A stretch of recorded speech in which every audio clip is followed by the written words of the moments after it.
Welcome to Watercolor and Wonder. We're going to make a beginner's watercolor palette today. This is going to be perfect if you have never watercolor painted before, if you're trying to get your kids into painting, or if you need a portable palette for traveling. This is going to be a great tutorial or demonstration of how to make one that's going to be really useful for those situations. At the end of today's video, I'm going to show you my favorite resource for practicing, where it has removed a few of the hurdles that beginners face, and I'm going to show you why that's the best and why I love it so much. But first, to give you a little information about what we're doing today, we're making palettes with really great top-notch paint. And I do that because even though you might be a beginner, you're going to get better results if you use better quality paint from the beginning. It's really frustrating to try something new and get crummy results because the materials you're using are just inferior. So I am recommending that you use some really great paint, and the good news about that is that while it is a little more expensive, you only need 4 colors to start. So you don't need a palette of 20 different colors right off the bat. 4 colors is all you need. All the links are in the description. The second thing is that because there's only 4 colors, that means we're focusing as beginners on how color works. If you can understand by looking at what you want to paint and looking at your 4 colors and know how to get to that color by mixing and matching what you have available, you will be able to do so much, because so much of painting is about really seeing things for what they are and not for what we think they are. So I start with 4 colors so that you can really start to see. And I'll walk through how we do that at the end, a little bit at the end of this video and in some future tutorials. So stay tuned for that. But so to get started then, you need the materials listed. It's a palette, 4 colors, and some empty full-size wells, which is just the little bitty containers you put into the palette. All the links are there. Let's get going.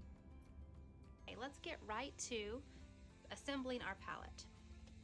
We can open this up, and you can see right now it's empty. It came with these half wells, which I prefer to use full wells when we're working with our main colors, and especially at the beginning when we're limiting our colors.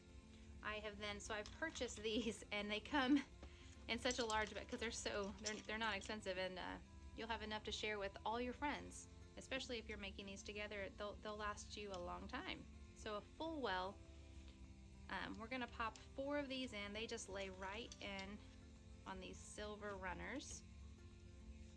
And it doesn't matter what order you put the paint in, since you can always take them out and rearrange them. So we're gonna start with our yellow. And when I fill this in, we're just going to squeeze it into the well. I'm not filling this all the way to the brim. I'm just covering the bottom of the tin. So it's probably about 1/8 of an inch thick. Mine had a little bit of a pressure buildup, so I'm gonna have to wash that out before I recap it. So you can see it's not quite, try to touch it to all the corners, but not quite. So you don't want it full up, about halfway in terms of the height of filling it into these wells. And you can kind of use the end of the tube to press it, because some of them they're not really runny, so you have to kind of push it around where you want it to be. There we go. So that's about right for our pink, quinacridone pink. I'm going to follow that up with our endothrone blue. This is a really nice bold blue. You'll enjoy working with it. And then our neutral tint is black. There are several black shades on the market. I enjoy this. I find myself using this the most. I have a few on my full palette, but this is the one I come back to for most of my painting. So we'll start there. Now here you'll need to let it dry, and I like to go ahead and close it up to dry so that no dust gets into it.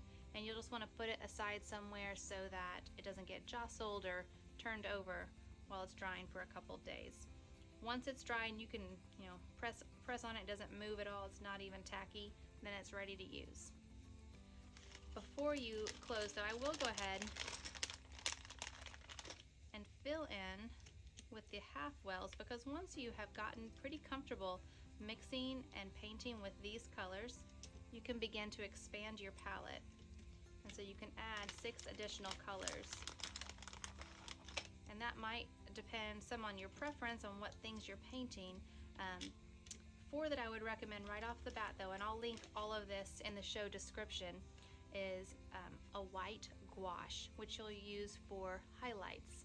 Gouache is not spelled at all the way you think it is, but that's an opaque paint. It's the only non-watercolor paint I include on my palette, and I don't like including it with my beginner palettes because it's too tempting for beginners to use white for mixing.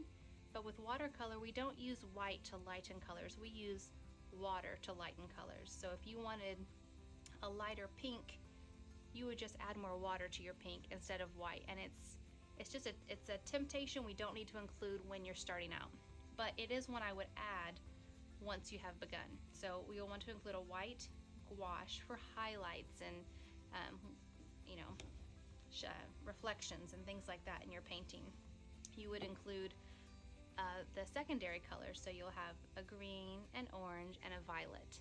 And so that would take up 4 of them, and then the remaining 2 I would probably add a brown, just because while you can get great browns with these, once you've understood how it works, it's nice to just have one on hand and go right to it rather than having to mix it each time. And then the final one, I'll have to think and figure out you might just figure out what you like to paint with the most. Maybe you want another shade of blue, a lot of blues in the world, or another shade of green if you're painting a lot of paint. So obviously it's your palette, so you can customize it the way you want. This is just a beginner one, so as you go, perhaps you'll want to expand to a medium or intermediate size, which you can absolutely do. So, but this is all you need to get going. This will be a great way to have an introduction to watercolor. You'll let it dry for a couple days, and you are ready. Thanks for joining today. Okay, I said I would share one of my favorite resources, and I'm gonna do that now. I don't know this person and not paying me to do it. I just have found this and we use this in our family, and I wanted to share it with you. So Dana Fox has made 3 of these books, maybe more, a forest, a jungle themed, and a sea themed. And let me show you what it looks like inside, and then I'm gonna tell you why I like this so much. Let's see, so here we have a page, and we have on this side the sketch of the item, the thing that you're going to paint, the colors, and the instructions. And here's why I like it, because it isolates one skill, and that skill is color matching, and it removes several hurdles or other skills that maybe it's hard to learn all of them at once. So one, you don't have to decide what you're going to paint. That's already decided.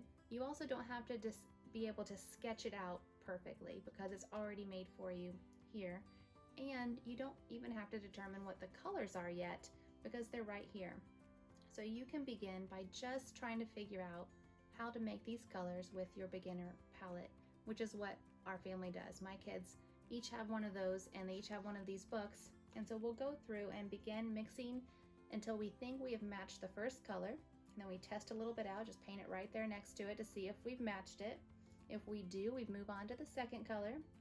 If not, we tweak it a little bit until we can get it. And so the reason I like that is, as I said, if you're trying to learn lots of things at once, that can be a little frustrating if you're learning how to draw the item and find the colors and then match the colors. This is a great way to practice just matching the colors so you can begin to grow in that area when you're using this book. The other thing I like is that it allows you to realize and discover some colors you might not have realized your palette was capable of.